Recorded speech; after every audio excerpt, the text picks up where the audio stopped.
Assalamualaikum warahmatullahi wabarakatuh. Sebelumnya, perkenalkan, nama saya Astrid Wiwiji Pistavianini dengan nomor NIM yang berakhiran 0023. Nah, pada video kali ini adalah sebagai bentuk dalam pemenuhan tugas, yaitu tugas dari mata kuliah teori-teori sosial dalam pendidikan, yang mana diampu oleh Bapak Muhammad Muhsin Arumawan MPDI. Di dalam video kali ini, saya akan membahas terkait dari pemikiran tokoh-tokoh sosiologi atau teori-teori sosial.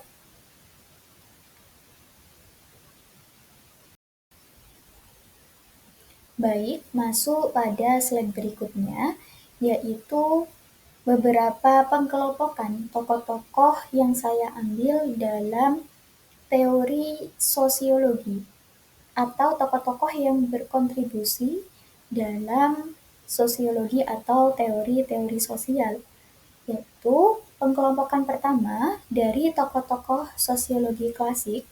Di sini saya mengambil dua tokoh, yaitu yang pertama dari tokoh Islam sendiri, yaitu Ibnu Khaldun, mulai dari tahun 1332 sampai 1406 Masehi.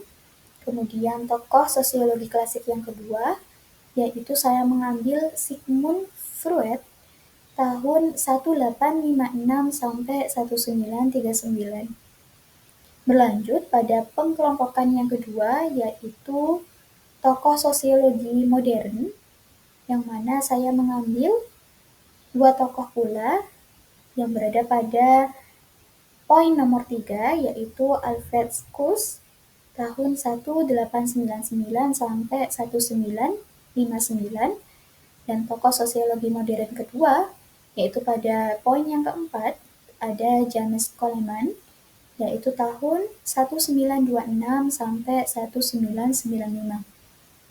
Nah, untuk tokoh sosiologi postmodern ini saya mengambil satu tokoh, yaitu pada poin yang kelima, yakni ada Max Horkheimer, yaitu dari tahun 1891 sampai 1973. Baik, slide berikutnya yaitu ada sedikit penjelasan terkait dari teori-teori sosial ataupun sosiologi itu sendiri. Nah, adapun sosiologi sendiri ini adalah sebuah ilmu yang mana ia mempelajari terkait masyarakat, kemudian interaksi sosial, serta pola perilaku yang dialami oleh masyarakat dalam berkelompok. Nah, di dalam sosiologi ini sendiri, ia disebut sebagai disiplin yang akademis. Karena di dalam sosiologi, ia memiliki yang namanya sejarah yang kaya dan juga beragam, yang mana mencangkup terkait perkembangan teori dan juga metodologi yang kompleks atau berkelompok. Nah, adapun objek kajian dari sosiologi sendiri ini adalah bersifat dinamis. Artinya, sosiologi akan terus berkembang mengikuti pada perubahan yang dialami oleh masyarakat.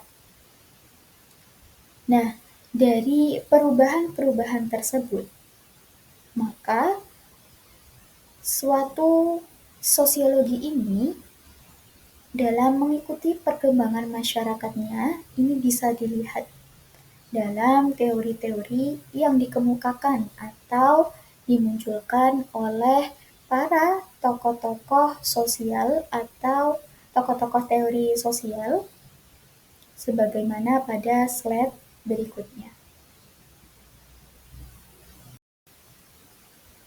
Memasuki pada tokoh yang pertama,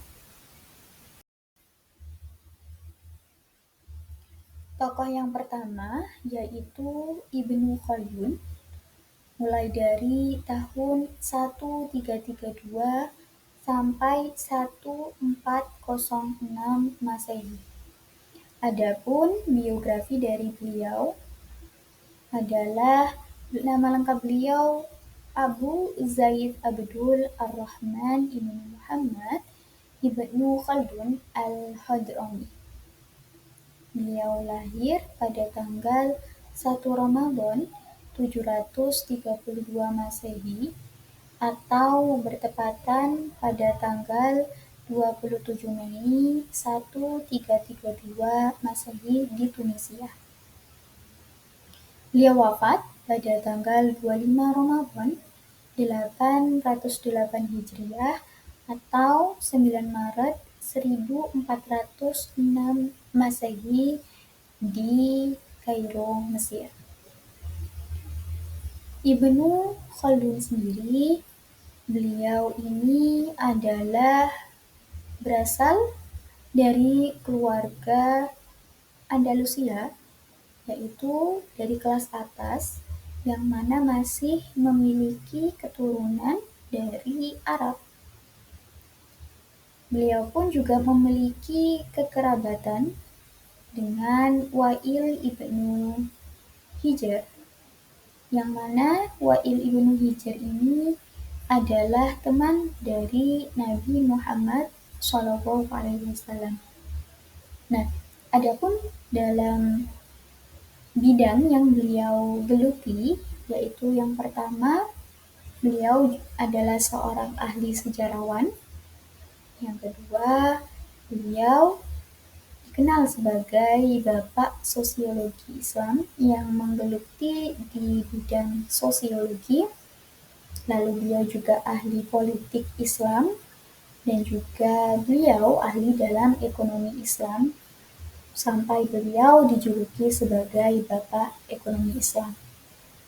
Nah, saat beliau menggeluti di bidang-bidang tersebut, semasa hidupnya beliau lebih banyak menghabiskan waktunya itu dalam kegiatan politik, di mana saat itu beliau melakukan sebuah penelitian di Afrika Barat Laut, yang mana di situ terdapat suatu penyebaran peradaban Islam yang tidak meningkat atau mulai mengalami penyusutan di abad sekitar ke-14.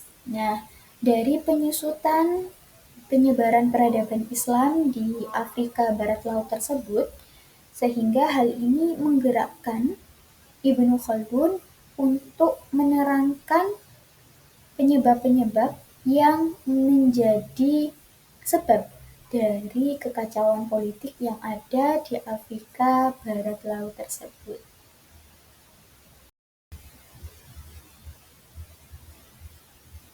Karya-karya dari Ibnu Khaldun, yaitu diantaranya ada kitab Al-Ibar yang terdiri dari 7 jilid. Jilid pertama itu mengemukakan terkait muqaddimah atau yang disebut prolegonema dalam dunia barat. Lalu ada At-Ta'aruf bin Ibnu Khaldun yang berisi terkait autografi Ibnu Khaldun dan juga catatannya dari kitab sejarah. Nama beliau ini mencuat di abad ke-17, di mana pada saat itu peradaban Islam ini sedang mengalami penyusutan atau penurunan.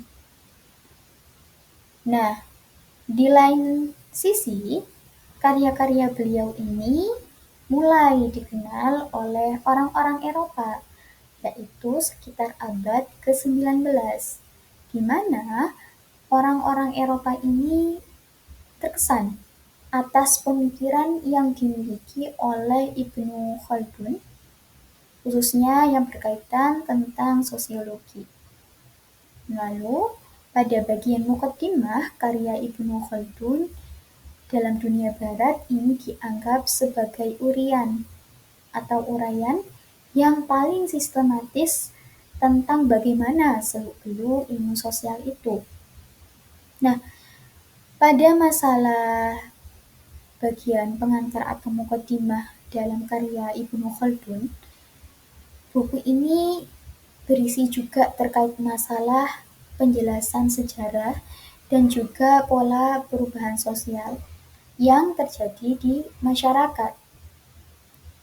Beliau menulis buku ini atau buku muqaddimah ini itu sejak 4 tahun setelah beliau mengundurkan diri dari kehidupan politiknya, di mana beliau memulai menulis karyanya tentang sejarah umat manusia. Adanya muqaddimah di dalam karya beliau dalam kitab Al-Ibr ini disebabkan karena pada saat itu semua pendekatan yang ada dalam menulis sejarah itu sama sekali tidak memadai. Menurut beliau, dalam mencatat rentetan peristiwa baru, itu adalah tugas awal yang paling baik, yang terbaik dari seorang sejarawan. Jadi, dalam menuliskan rentetan peristiwa baru ini, perlu adanya seorang sosiolog dalam atau seorang yaitu seorang sejarawan itu perlu menjelaskan dan juga mengidentifikasi pada perubahan yang terjadi. Nah, sehingga muncullah karyanya yaitu kitab Al-Ibr dalam muqaddimah ini atau dalam muqaddimah karyanya di kitab Al-Ibr.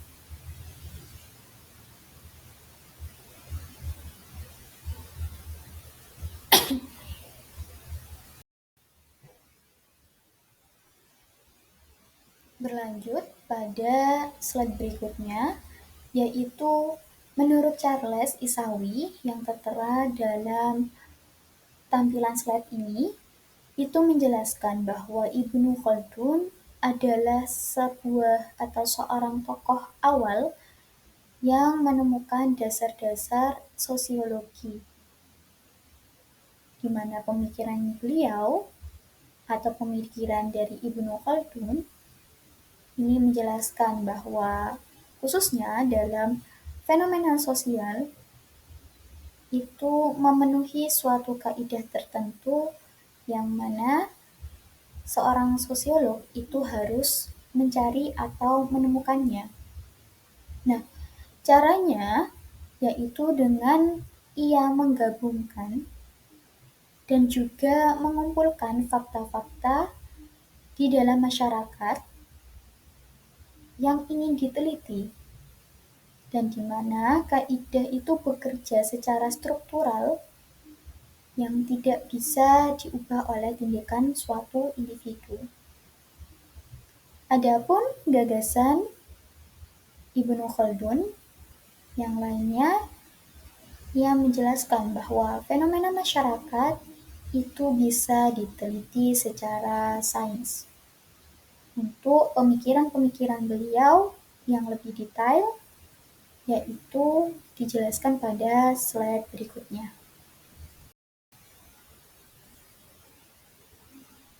Berlanjut pada gagasan atau pemikiran dari Ibnu Khaldun terkait sosiologi.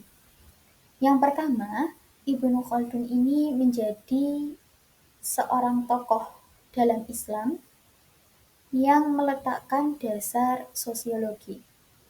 Yang kedua, menurutnya sosiologi ini adalah sebuah sarana dalam memahami suatu sejarah dan juga kondisi sosial di dalam masyarakat dari suatu generasi dan juga proses perubahan masyarakat, kemudian faktor, serta pengaruhnya pada peradaban suatu bangsa. Menurut Ibnu Khaldun sendiri, perubahan sosial itu dilihat berdasarkan pada variabel-variabel sosial, yaitu menurutnya ada 6 variabel sosial dalam melihat perubahan sosial. Yaitu yang pertama, ada variabel berupa fenomena sosial yang mana mengikuti pola yang sah menurut hukum. Di sini maksudnya adalah beliau berpandangan bahwa kehidupan sosial itu mengikuti kemauan abadi dari Allah atau mengikuti pada perubahan takdir yang tidak dapat diramalkan. Lalu pada variabel yang kedua itu adalah hukum perubahan berlaku pada kehidupan masyarakat. Nah, maksud pada variabel yang kedua ini adalah di mana ini dianalogikan dalam suatu tatanan masyarakat yang beliau menegaskan bahwa kekuatan dalam pembaharuan di dalam suatu negara yang korup ini bisa direndam oleh kekuatan sosial yang sangat besar atau dalam hal kekuatan sosial kemasyarakatan. Seperti itu.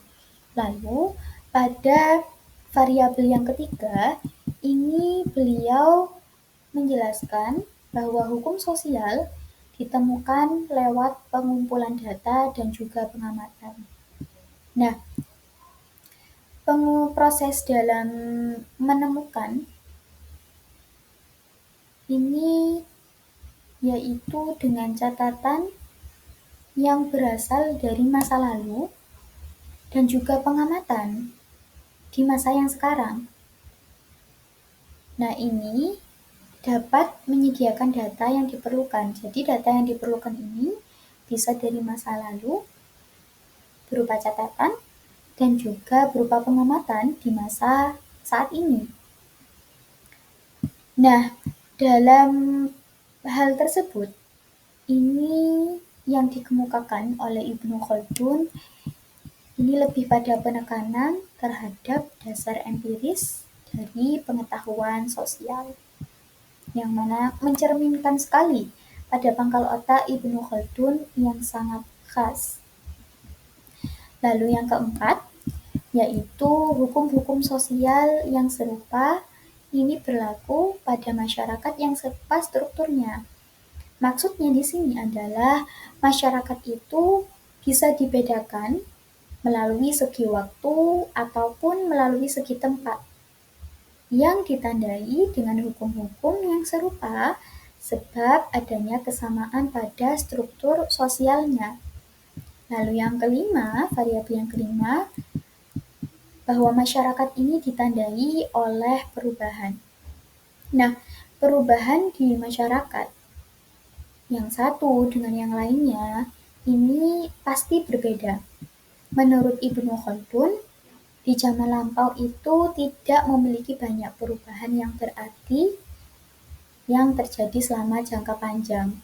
Namun, di masa kehidupan atau di masa hidupnya Ibnu Khaldun, seperti yang beliau amati bahwa seluruh umat manusia ini telah berubah dan seluruh dunia ini telah berubah.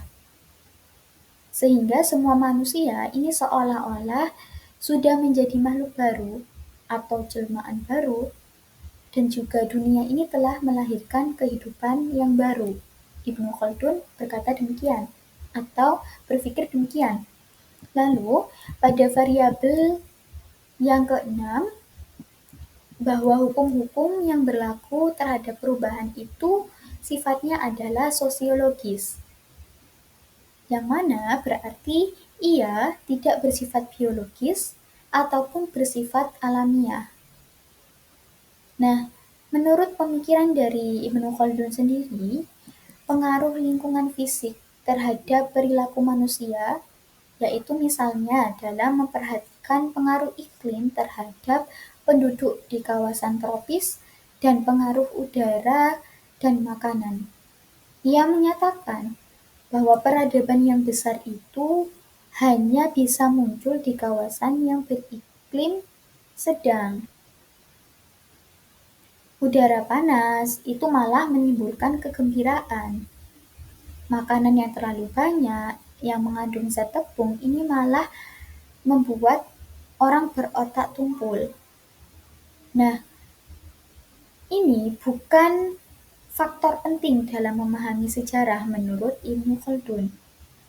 Sebab daya dorong sejarah itu harus dipahami lewat fenomena sosial seperti solidaritas, lalu kepemimpinan, mata pencaharian masyarakat, dan juga kemakmuran yang terjadi di dalam masyarakat. Sehingga perubahan sosial ini harus dilihat menurut variabel sosial yang mana dengan sendirinya nanti bisa menerangkan adanya suatu perubahan.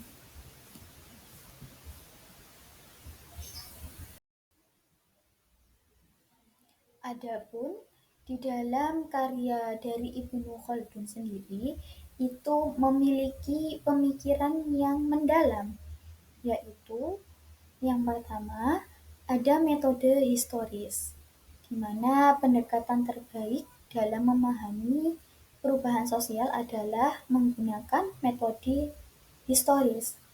Lalu yang kedua, ada faktor yang menyebabkan terjadinya perubahan sosial. Faktor-faktor tersebut itu beraneka ragam. Ada dari faktor tunggal seperti kepribadian atau teknologi yang tidak memadai. Lalu yang ketiga, ada bentuk-bentuk organisasi yang berbeda. Ini menciptakan adanya kepribadian yang berbeda pula. Lalu ada yang keempat terkait konflik, itu menjadi sebuah mekanisme yang mendasar dari perubahan.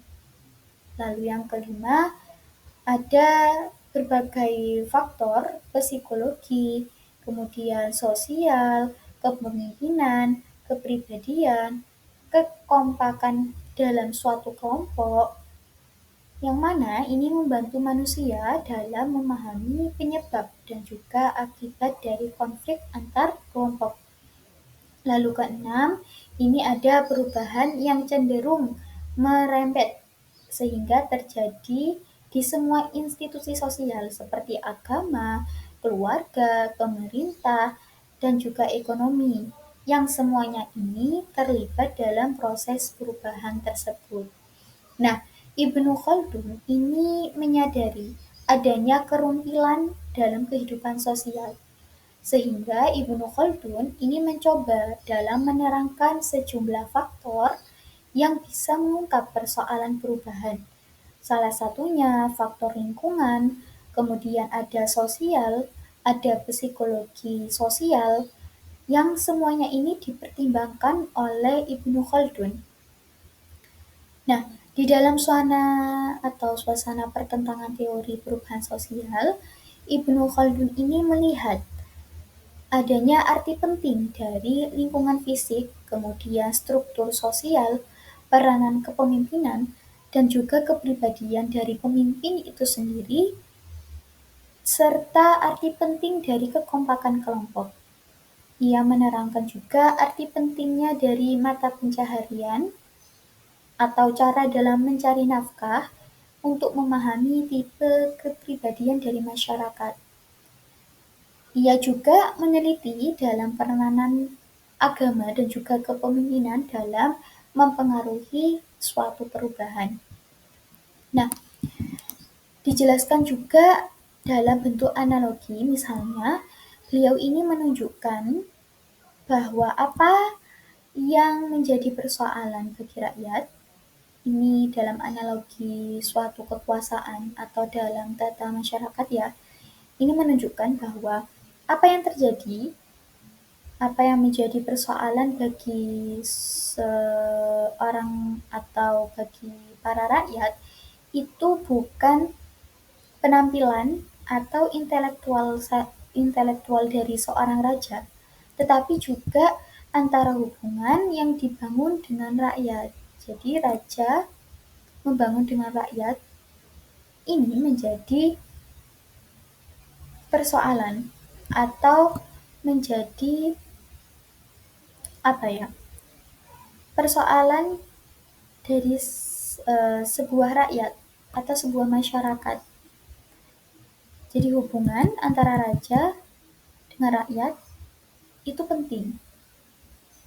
Lalu, raja yang memiliki hubungan dengan rakyatnya secara zalim ini terlibat dalam suatu perbuatan yang bisa menghancurkan dirinya sendiri. Ketika seorang raja atau pemimpin ini melakukan suatu kezaliman kepada rakyatnya, ini bisa menghancurkan dirinya sendiri juga. Sehingga raja harus memperhatikan kebutuhan rakyatnya dan harus berupaya dalam mendapatkan kecintaan dari seorang atau dari sebuah masyarakat atau sekumpulan rakyat. Sebenarnya juga menurut Ibnu Khaldun,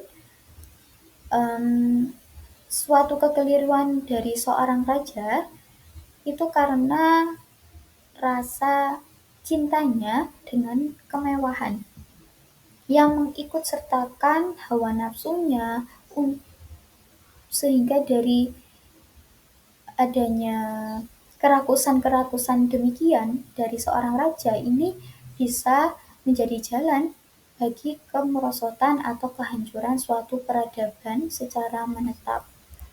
Jadi raja di sini ini memiliki peranan yang penting bagi rakyatnya, bagi suatu perubahan atau dalam suatu peradaban di dalam suatu negara.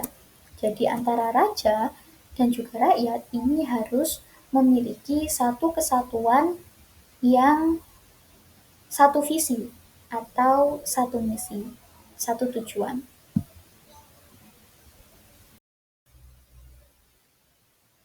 Memasuki pada tokoh yang kedua, masih tokoh dalam teori sosial klasik, yaitu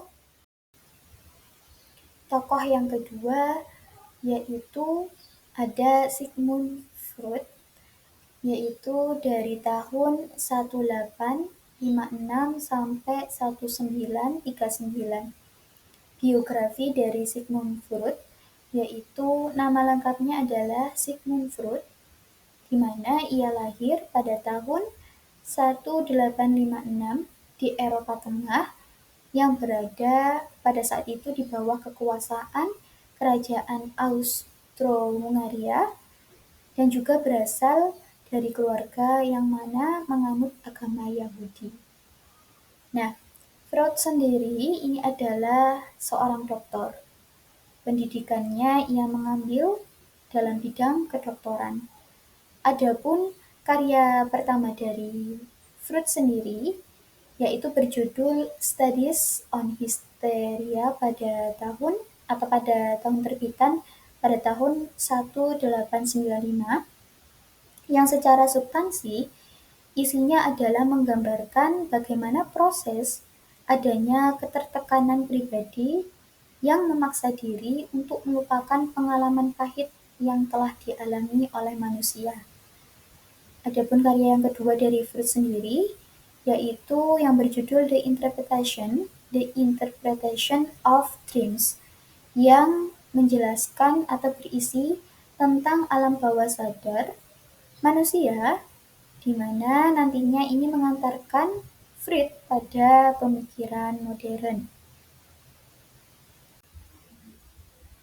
Adapun pada tahun 1913 di sekitar masa hidup Freud sendiri, ini pada masanya bermunculan suatu artikel yang membahas terkait agama masyarakat yang primitif, kemudian juga yang berkaitan tentang agama dan juga gangguan saraf pada manusia. Nah, dari kemunculan artikel-artikel tersebut, ini membuat Freud sendiri mengkaji terkait artikel tersebut terkait agama masyarakat primitif, tentang keagamaan, dan juga tentang gangguan saraf, yang mana berakhiran ia menghasilkan sebuah karya yang diberi judul sebagai Totem in Tabu. Lalu Freud ini dijuluki sebagai bapak psikoanalitis, di mana hal ini dikarenakan sebab teorinya ini berkaitan tentang psikoanalitis yang membahas tentang hakikat serta tentang perkembangan bentuk kepribadian yang dimiliki oleh manusia. Adapun gagasan atau pemikiran Sigmund Freud terhadap sosiologi ini biasa dikenal dengan gagasannya pada teori psikoanalisis. Nah, teori psikoanalisis ini adalah suatu teori di mana di dalamnya ini membahas tentang hakikat dan juga perkembangan bentuk dari kepribadian yang dimiliki oleh manusia. Nah, apa unsur utama di dalam teori ini? Nah, unsur pertama dalam teori psikoanalisis itu ada motivasi, kemudian aspek kepribadian, dan juga emosi. Lalu, dasar dari teori psikoanalisis itu adalah di mana seseorang peneliti ini mengasumsikan bahwa kepribadian itu akan mulai berkembang saat terjadi adanya sebuah konflik. Yang mana konflik itu diasumsikan atau berasal dari aspek-aspek psikologis itu sendiri. Nah, lalu adapun pendapat dari Sigmund Freud sendiri tentang kepribadian manusia ini didasarkan pada pengalaman-pengalaman yang pernah dialami oleh pasiennya. Sehingga dalam teori psikoanalisis yang dimiliki oleh Sigmund Freud ini berkaitan tentang kepribadian yang didasarkan atau pada pengalaman-pengalaman yang pernah terjadi pada pasiennya. Karena Sigmund Freud itu adalah seorang tokoh dokter ya dulunya, sehingga pengalaman-pengalaman yang dialami oleh pasiennya ini dijadikan sebagai bentuk dalam teori psikoanalisis milik Freud. Nah, adapun gagasan Freud yang lainnya itu adalah kesadaran yang mana hanya bagian kecil dari kehidupan mental manusia. Sedangkan sebagian besarnya ini justru adalah ketidaksadaran atau alam tak sadar. Nah, di sini di dalam gagasan yang dimiliki oleh Freud ini ia menggambarkan alam sadar dan tak sadar itu seperti sebuah bentuk gunung es yang terapung, di mana ukuran pada bagian gunung es yang muncul di permukaan air itu adalah sebuah alam sadar yang ukurannya jauh lebih kecil dibandingkan pada bagian gunung es yang tenggelam, atau ini dianalogikan sebagai alam tak sadar. Adapun pemikiran dari Freud sendiri ini memandang bahwa manusia itu adalah makhluk yang deterministik. Maksudnya apa? Maksudnya adalah bahwa kegiatan manusia itu pada dasarnya dibentuk dengan adanya kekuatan yang irasional atau biasa disebut dengan kekuatan alam bawah sadar, kemudian ada pun juga dari kekuatan dorongan biologis, dan juga ada pada kekuatan insting pada saat manusia berusia 6 tahun pertama kehidupannya. Nah, teori psikoanalisis Freud sendiri ini masuk sebagai kajian ilmu baru tentang manusia dan ini terus mengalami banyak pertentangan dari beberapa para ahli ataupun para ilmuwan. Dengan salah satunya adalah dengan menerima banyak kritikan, yang mana kritikan ini berasal dari tokoh-tokoh yang berseberangan dengan teori dari Freud. Berlanjut pula pada tokoh yang ketiga, yaitu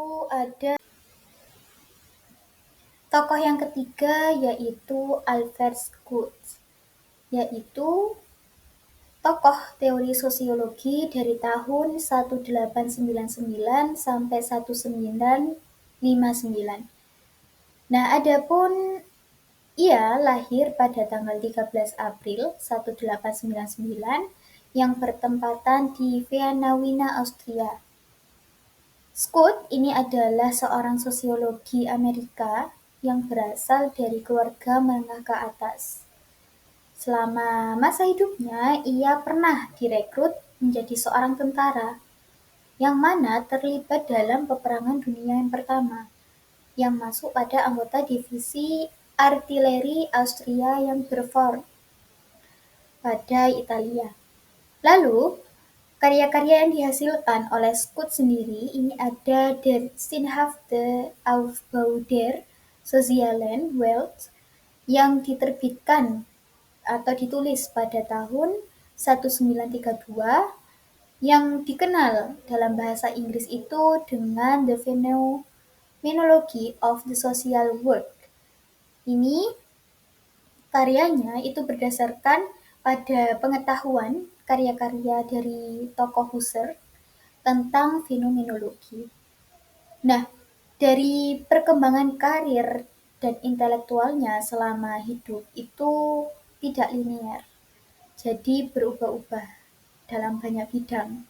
Sehingga dari perkembangan karir dan juga intelektualnya yang tidak linear ini, ia dapat menghasilkan pemikiran.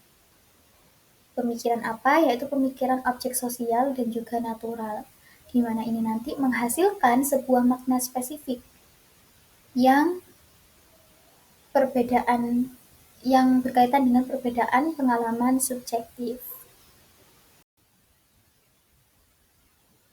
Adapun gagasan atau pemikiran dari Albert Scott terhadap sosiologi, ini ia terkenal dengan teori fenomenologinya.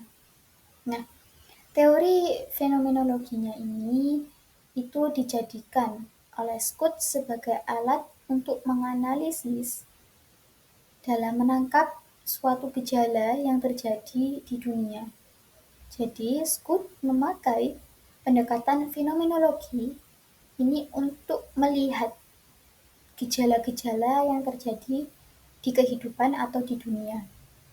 Nah, fenomenologi ini adalah sebuah pendekatan atau metode yang dipakai oleh seorang sosiolog dalam membantu memahami gejala atau fenomena sosial di dalam masyarakat.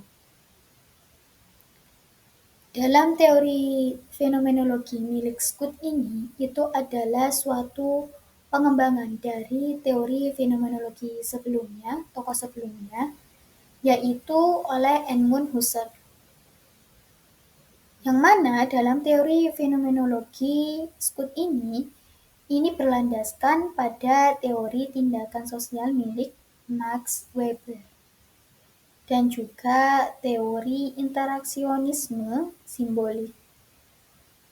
Adapun gagasan dari Scott ini di dalam teorinya, teori fenomenologi ini menjelaskan bahwa bagaimana manusia itu membangun dunianya melalui proses pemaknaan.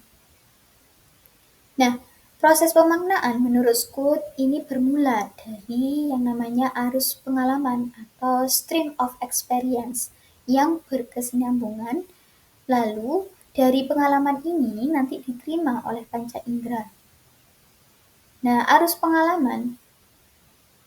utamanya dari pengalaman ini tadi, secara indrawi ya, sebenarnya ini tidak mempunyai arti maupun makna. Jadi arus pengalaman ini terjadi begitu saja, tanpa adanya makna ataupun arti. Nah, proses pemaknaan menurut Scott itu bagaimana? Nah, Scott menjelaskan pada saat itu terdapat beberapa orang yang mana tidak sependapat dengan fenomena yang diberikan oleh Scott terkait makhluk hidup. Dari sana, dari adanya ketidaksependapatan dengannya terkait makhluk hidup itu sendiri, akhirnya Scout ini membedakan kelas-kelas orang-orang. Jadi, ada kelas orang kulit hitam dengan orang kulit putih, lalu ada kelas laki-laki, dan juga ada kelas perempuan. Kemudian dari membedakan kelas-kelas orang atau manusia tadi, akhirnya Scout ini mengidentifikasikan sebuah karakter secara khusus terhadap orang-orang tersebut. Mau itu mengidentifikasikan karakter dalam keluarganya seperti ibunya, lalu dengan orang lain seperti temannya, ini oleh Scout diidentifikasi karakter-karakter mereka secara khusus. Nah, jadi melalui yang namanya membedakan kelas-kelas dan juga mengidentifikasi karakter-karakter orang secara khusus, ini disebut sebagai hubungan-hubungan makna atau meaning context menurut Scout. Nah, dengannya ini, manusia bisa mengorganisir pengalaman indrawi dirinya ke dalam suatu dunia yang bermakna. Itu adalah pemaknaan menurut pemikiran atau pendapat dari Scout. Menurut Scout, di dalam teori fenomenologinya ini, itu adalah untuk menafsirkan konsep-konsep sosiologis yang mana sosiolog ini harus melakukan proses reduksi fenomenologis di mana yakni dengan membebaskan dirinya dari segala bentuk prasangka teoritis dan juga ilmiah mengenai dunia di luar sana dan menganalisis juga makna fenomena sebagaimana yang dialami. Jadi, untuk menafsirkan konsep-konsep sosiologis itu tadi, sosiolog harus melakukan beberapa aturan. Aturannya yaitu yang pertama, dia harus melakukan proses reduksi fenomenologis, yaitu dengan membebaskan dirinya sendiri terhadap prasangkanya, baik itu prasangka yang berbentuk teoritis maupun secara ilmiah. Jadi kalau secara fenomenologi, ini harus tidak ada. Secara teoritis dan ilmiah itu harus tidak ada. Nah, kemudian proses ataupun aturan-aturan ini perlu dilakukan menurut pendapat Scout itu sebab menurut pemandangannya bahwa di sana terdapat aspek yang mana sebagai penentu dalam kehidupan sehari-hari yang tidak bisa dimengerti secara utuh ketika manusia ini merefleksikan dirinya sendiri sewaktu bertindak atau melakukan suatu kegiatan. Nah, manusia ini tidak akan bisa menciptakan kembali pengalaman hidup mereka yang masih diingatnya. Jadi, pengalaman hidup yang masih tersimpan di dalam memori ini tidak bisa diciptakan kembali. Lalu, bila manusia ini merefleksikan tingkah laku di masa lalunya, ini kemungkinan besar tidak akan berhasil untuk menangkap unsur-unsur khas dari hakikinya, persis seperti yang terjadi waktu itu.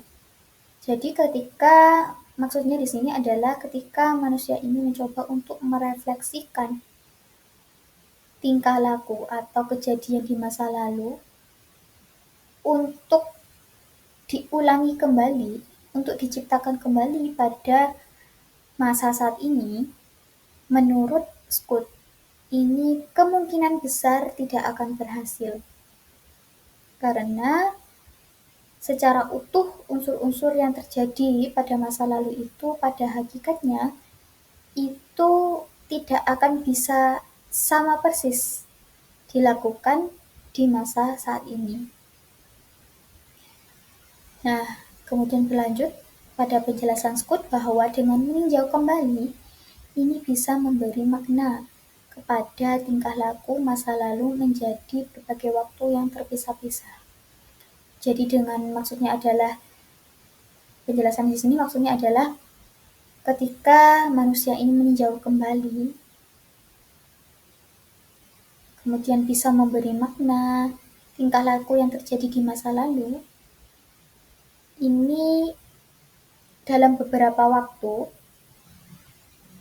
itu akan terpisah-pisah. Lalu berlanjut pada Scott mengatakan bahwa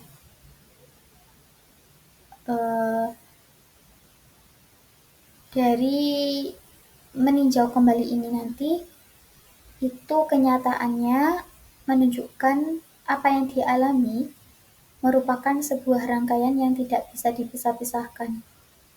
Jadi, ketika manusia ini merefleksikan kejadian yang terjadi atau tingkah laku yang terjadi di masa lalu, direfleksikan di masa yang saat ini, ingin menciptakan kembali pengalaman hidupnya di masa lalu, itu dia akan terpisah-pisah kejadiannya. Nah, sedangkan dalam pandangan Scott, kejadian atau peristiwa yang terjadi itu sebenarnya tidak terpisah-pisah. Nah, maka hal ini membuktikan bahwa apa yang direfleksikan sekarang ini itu tidak dapat direduksikan pada rentetan-rentetan ingatan tindakan yang berbeda-beda pada masa lalu. Jadi, ingatan-ingatan yang di masa lalu diciptakan di masa saat ini, itu dia tidak bisa direduksikan pada ingatan-ingatan atau memori-memori yang diingat oleh manusia. Nah, lalu dunia tindakan yang pro-fenomenal, menurut Scott, inilah yang dianggap sebagai fundamental atau fundamen kehidupan sosial manusia dan juga menjadi sebuah objek analisis dalam fenomenologi oleh Scott.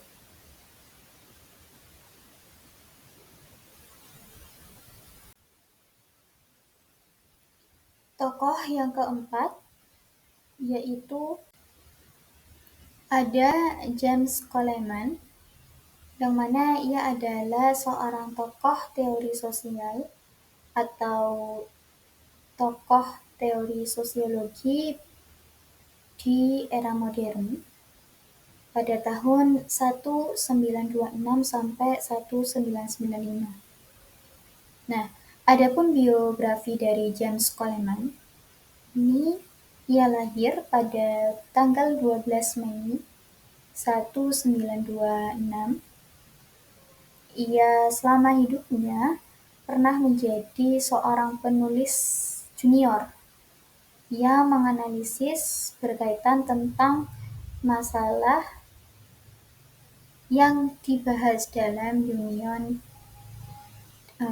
demonstrasi, di mana James Coleman juga ini pernah melakukan peralihan dari bidang penulis itu tadi ke dunia studi, yaitu terkait studi tentang penulis dan pendidikan, yang pada puncaknya nanti itu terbitlah sebuah Coleman Report. Nah, di dalam Coleman Report ini sendiri yang nantinya menghasilkan sebuah kebijakan pada pembangkitan suatu pencetusan atau sebuah gagasan atau ide, yaitu terkait pengangkutan anak sekolah dengan bus. Ini, di dalam Coleman Report ini, James Coleman menuliskan pengangkutan anak sekolah itu dengan bus itu sebenarnya dijadikan oleh Coleman untuk menggemakan adanya persamaan hak ras di Amerika saat itu. Nah, adapun melalui Coleman Report, selain dari Coleman Report ini sendiri, terbitlah sebuah karya-karya dari James Coleman, yaitu salah satu karyanya adalah Introduction to Mathematical Sociology, yaitu ditulis atau diterbitkan pada tahun 1964. Kemudian karya keduanya ada The Mathematics of Collective Action yang diterbitkan atau ditulis pada tahun 1973. Lalu ada juga karyanya yaitu Foundation of Social Theory yang diterbitkan atau ditulis pada tahun 1990. Dan juga ada jurnal Rationality and Society yang ditulis oleh James Coleman. Adapun gagasan atau pemikiran dari James Coleman terhadap sosiologi adalah ia memperkenalkan atau mempopulerkan terkait teori pilihan rasional miliknya. Di dalam karyanya yang berjudul Rationality and Society pada tahun 1989, di mana tujuannya ia memperkenalkan atau mempopulerkan teori pilihan rasional ini adalah untuk menyebarkan pemikiran berdasarkan pada perspektif pilihan rasional. Karena Coleman menganggap bahwa individu itu bertindak secara sengaja pada tujuan yang mana dibentuk oleh nilai-nilai dan juga pilihan dari mereka. Inti dari pilihan rasional oleh Coleman sendiri ini adalah bahwa individu ini akan melakukan tindakan terbaik mereka sebagai pengingat keadaan mereka. Maksudnya di sini adalah mengapa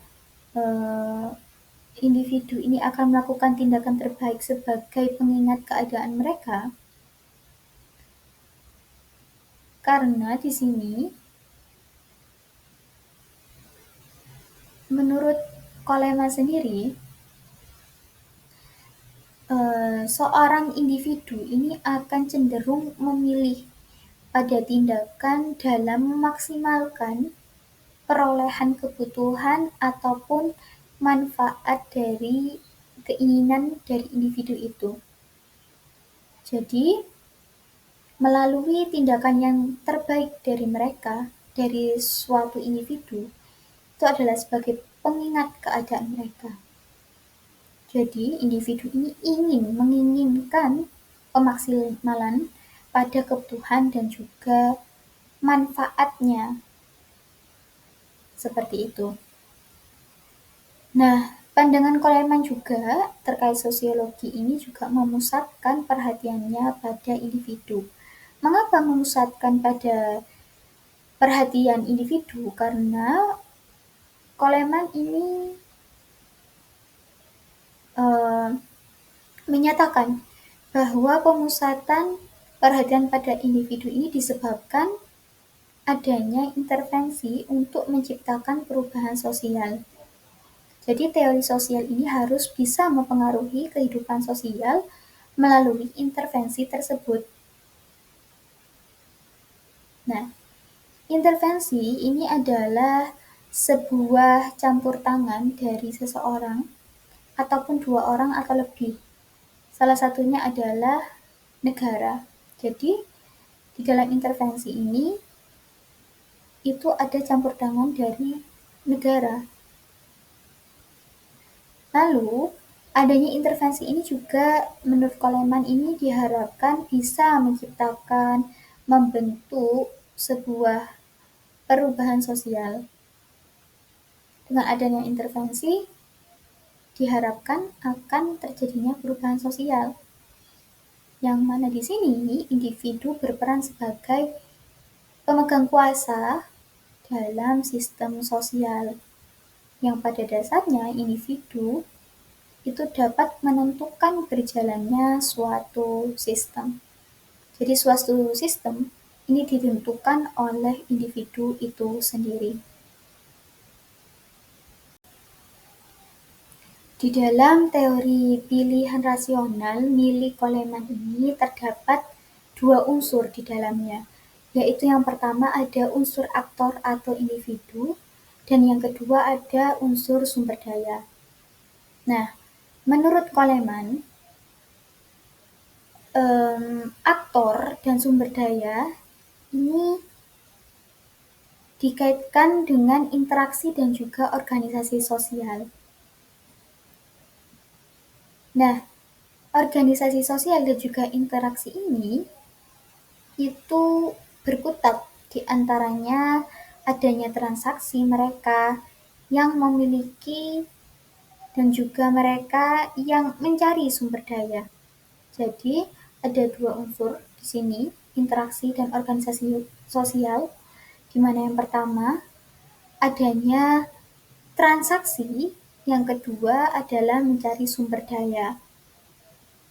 Nah, bagi Coleman, dalam unsur teori pilihan rasionalnya, aktor atau individu di sini itu dianggap sebagai orang atau individu yang memiliki tujuan dan juga pilihan yang bernilai dasar dan dipakai untuk menentukan pilihan atau pertimbangan secara mendalam berdasarkan kesadarannya. Sedangkan unsur sumber daya ini adalah sesuatu yang dapat dikontrol oleh aktor atau individu atas kepentingan tertentu. Jadi, ada kaitan antara aktor dan juga sumber daya. Aktor adalah melakukan tindakan sesuai dengan keinginannya berdasarkan nilai, sedangkan sumber daya ini itu dapat dikontrol oleh individu atau manusia.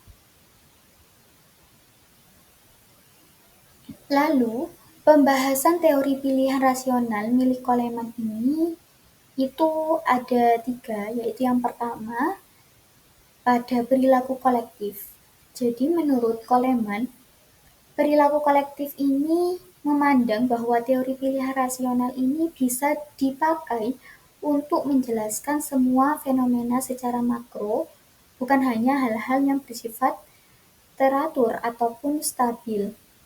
Jadi, di dalam perilaku kolektif ini, misalkan dalam sebuah contoh dalam kehidupan sehari-hari, itu adalah adanya manusia atau individu dalam memaksimalkan keuntungan.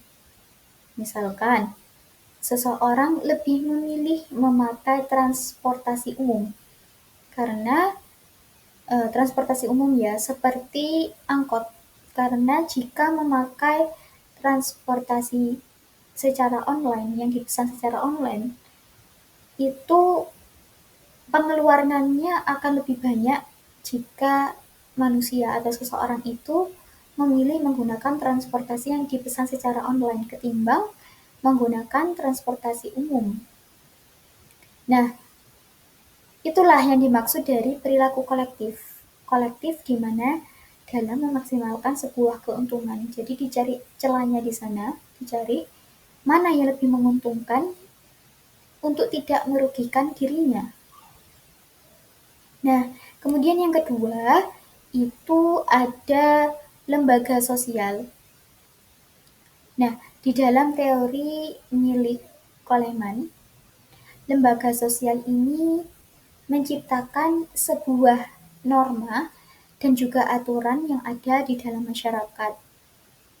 Di mana adanya norma atau aturan-aturan ini itu bisa menghambat individu atau orang dalam menggapai tujuannya sebab adanya aturan-aturan atau norma-norma itu tadi. Karena menurut Coleman, adanya norma-norma ini apabila dipelihara dan juga diprakarsai oleh orang-orang yang melihat keuntungan-keuntungan atas tunduknya masyarakat terhadap norma-norma itu. Jadi, adanya norma-norma ini di dalam masyarakat itu disebabkan karena melihat adanya orang-orang yang tunduk terhadap adanya aturan di dalam masyarakat. Sehingga muncullah yang namanya lembaga sosial. Lalu yang ketiga, di dalam pembahasan teori pilihan rasional Coleman, itu adanya aktor korporat. Nah, aktor korporat sendiri ini itu memiliki penjabaran bahwa seorang individu itu tidak bisa bergerak dari segi kepentingan dirinya sendiri. Jadi seorang individu ini harus bertindak pada kepentingan kolektivitasnya. Namun, di dalam pandangan teori pilihan rasional Coleman ini,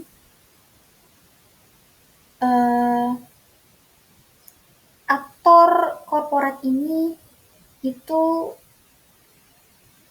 memiliki tujuan. Aktor korporat ini maksudnya adalah manusia ya. Ini memiliki tujuan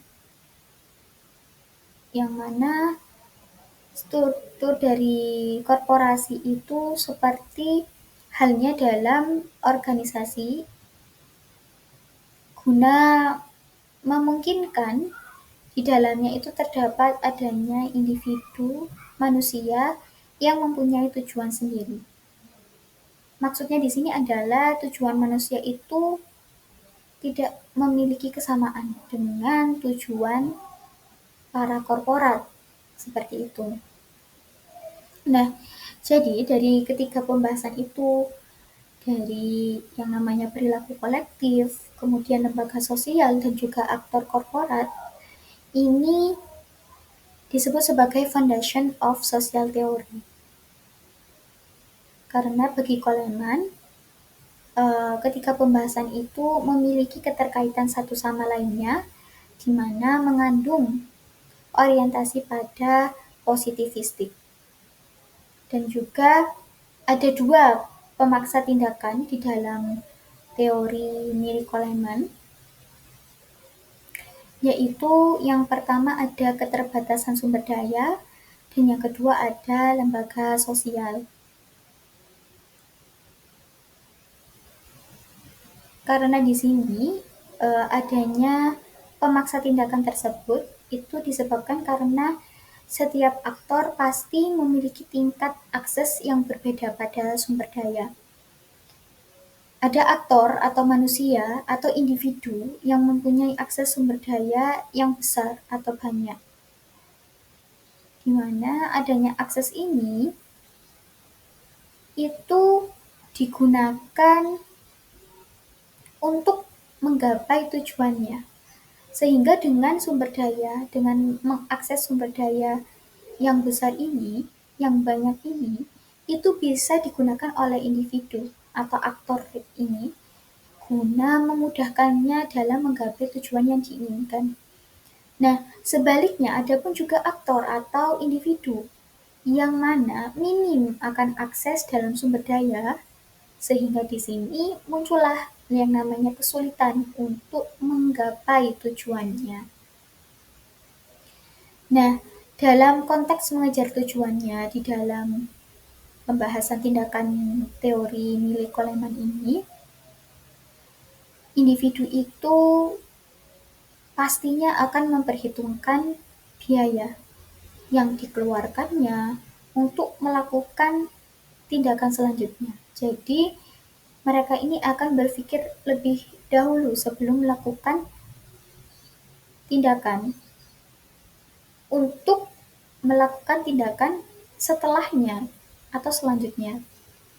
Karena hal ini terjadi sebab individu itu memiliki kesadaran bahwa keberadaan sumber daya yang misalnya terbatas itu bisa mengakibatkan seorang manusia ataupun individu menghambat mereka dalam mengejar tujuan tersebut, karena hal ini dapat mengancam terjadinya peluang untuk meraih tujuannya yang lain. Jadi ketika sumber daya itu memang benar-benar terbatas, sehingga para aktor atau individu ini itu tidak bisa mengejar tujuan yang diinginkannya. Sebab hal tersebut menurutnya dengan sumber daya yang terbatas itu bisa mengancam peluang bagi seorang manusia dalam meraih tujuan yang lainnya. Jadi kalau manusia ini terpaku pada sumber daya yang terbatas, maka hal ini itu akan menghambat tujuan-tujuan yang masih ada atau tujuan-tujuan yang lainnya. Itu adalah maksa tindakan dalam teori milik James Coleman. Berlanjut pada tokoh yang terakhir, yaitu pada tokoh yang kelima. Ada Max Horkheimer, yaitu ia adalah seorang tokoh teori sosial pada masa postmodern, yaitu tahun 1891 sampai 1973. Nah, ia ini lahir pada tanggal 14 Februari 1895 dan berasal dari keluarga Yahudi konservatif. Adapun semasa hidupnya, Horkheimer ini pada tahun 1930, ia pernah diangkat sebagai profesor filsafat sosial di Frankfurt dan juga menjadi seorang direktur lembaga penelitian sosial. Kemudian, ia pada tahun 1940 ini melakukan perpindahan kewarganegaraan ke Amerika. Dan juga pada saat itu, ia mulai membuat sebuah karya bersama Theodor Adorno yang dinamai dengan dialektika pencerahan. Nah, Max Horkheimer ini dalam bidang sosiologi ini mengemukakan gagasannya terhadap teori kritis. Adapun gagasan atau pemikiran dari Max Horkheimer terhadap sosiologi adalah terkait hubungan antara masyarakat dan juga individu. Menurut Horkheimer, masyarakat dan individu itu saling mempengaruhi satu sama lain, yang mana biasa disebut sebagai hubungan dialektis. Nah, mengapa disebut sebagai hubungan dialektis? Disebut sebagai hubungan dialektis ini karena karakter dari manusia itu adalah bentuk cerminan dari perubahan dalam masyarakat. Dan masyarakat itu dipaksa untuk mengubah dan juga menyesuaikan dengan kondisi baru. Jadi, ketika suatu perubahan terjadi di dalam masyarakat, maka masyarakat secara otomatis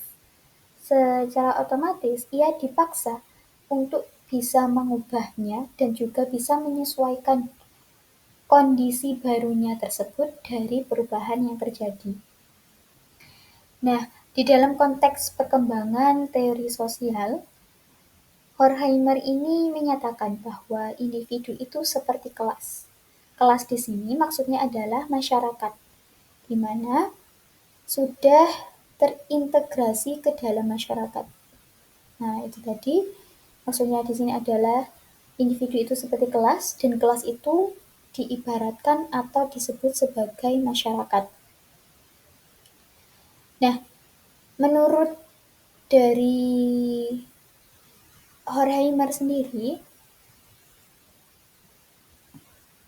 di sini itu memandang bahwa dalam melawan namanya fasisme, Stalinisme, kemudian ada Hitlerian atau yang lainnya, di dalam konteks di mana perkembangan teori sosial ini, itu ada hak dan juga kewajiban bagi setiap manusia yang berpikir.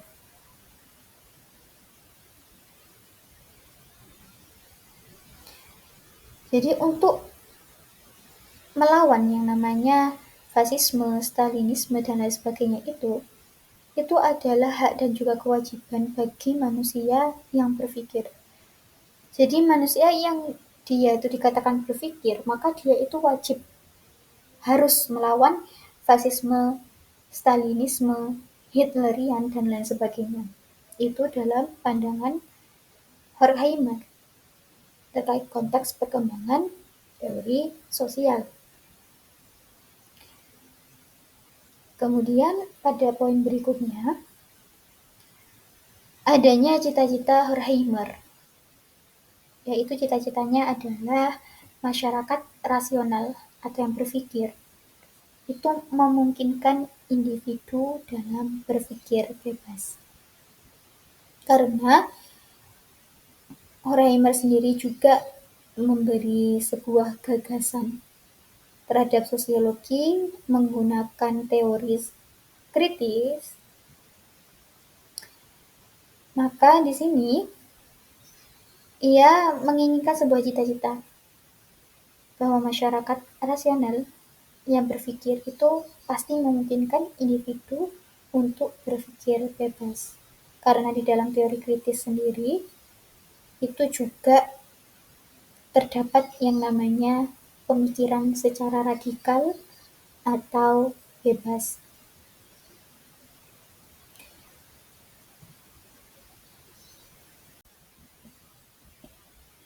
Nah, Horkheimer ini di dalam gagasannya atau di dalam teorinya ini itu dalam sisi metodologisnya dia banyak mengadopsi konsep dasar dari filsuf sebelumnya seperti Hegel, kemudian Feuerbach, dan juga Marx.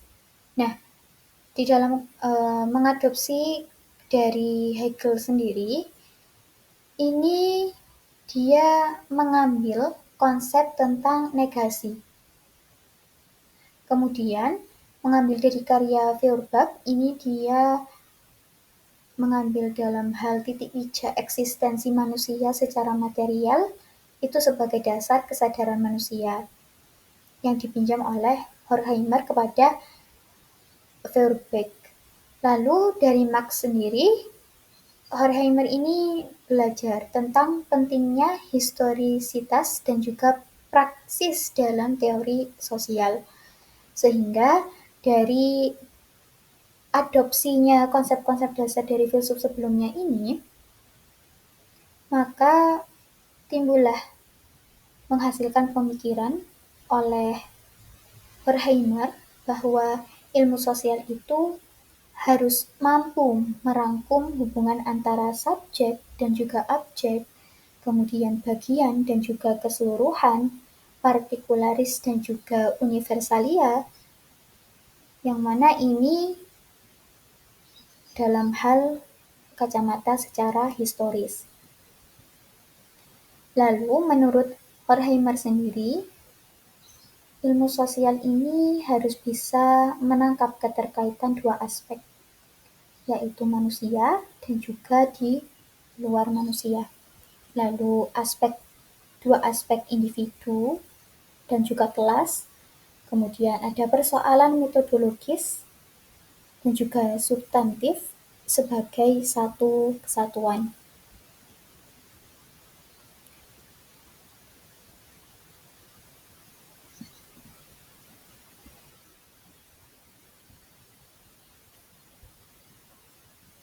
Lalu adapun gagasan dari Max Horkheimer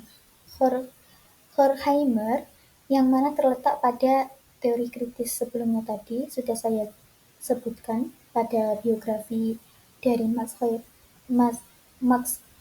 Horkheimer, di mana di dalam teori sosial perspektif teori kritis ya itu selalu dalam konteks kultural historis yang menentang objektivisme. Nah, jadi di dalam teori kritis sendiri itu pasti memiliki yang namanya konsekuensi-konsekuensi yang harus diterima. Di mana konsekuensi tersebut itu menyatakan bahwa teori kritis itu tidak akan pernah lengkap dan juga selesai, apalagi selesai. Karena hal ini terjadi setiap bentuk perkembangan dari teori kritis ini sangat tergantung pada kondisi historis yang khusus. Nah, bagi Horkheimer, adanya konsekuensi yang seperti ini, tentunya ini harus diterima secara terbuka. Nah, lalu bagi teori kritis sendiri, adanya atau terdapat yang namanya prinsip universal, yang mana di dalam teori kritis ini dipegang oleh teori kritis, yaitu prinsip universal adalah negate in practice. Dimana ketika kita melihat teori sosial melalui yang namanya teori kritis atau biasa disebut sebagai kritisisme imanen, pastinya teori sosial ini akan berurusan dengan pengkajian tentang berbagai aspek dunia sosial dalam gerakan perkembangannya. Nah, dinamika perubahan sosial ini lalu bisa ditangkap melalui negate in practice ini tadi, dengan cara memahami sisi negatif dan kriteria yang tidak relevan bagi objek. Nantinya ini diperoleh satu pemahaman baru tentang kontradiksi dan kemungkinan yang terbuka dari kontradiksi di atasnya. Dan peneliti sosial ini nantinya akan mengamati objek yang merupakan satu kesatuan dari perbedaan dan juga identitas. Lalu dari satu kesatuan, dari yang bertentangan atau kontradiksi, yang ada pada dirinya sendiri, yang memuat satu kontradiksi. Nah, dengan membuka tabir kontradiksi ini, yang ada dalam totalitas sosial, teori kritis memberi gambaran atau sumbangan pada praksis. Jadi kalau melihat yang namanya teori sosial menurut kacamata teori kritis, di sini pasti berurusan dengan yang namanya sisi negatif atau kontradiksi. Sebab di sini dalam teori kritis sendiri ini ianya juga itu selalu cenderung adanya menentang pada arah objektivisme ini tadi. Nah, sehingga membaca teori sosial melalui teori kritis ini diperlukan melalui bagaimana memahami sisi negatif dan juga pemahaman terkait kontradiksi ataupun perbedaan dan juga pertentangan.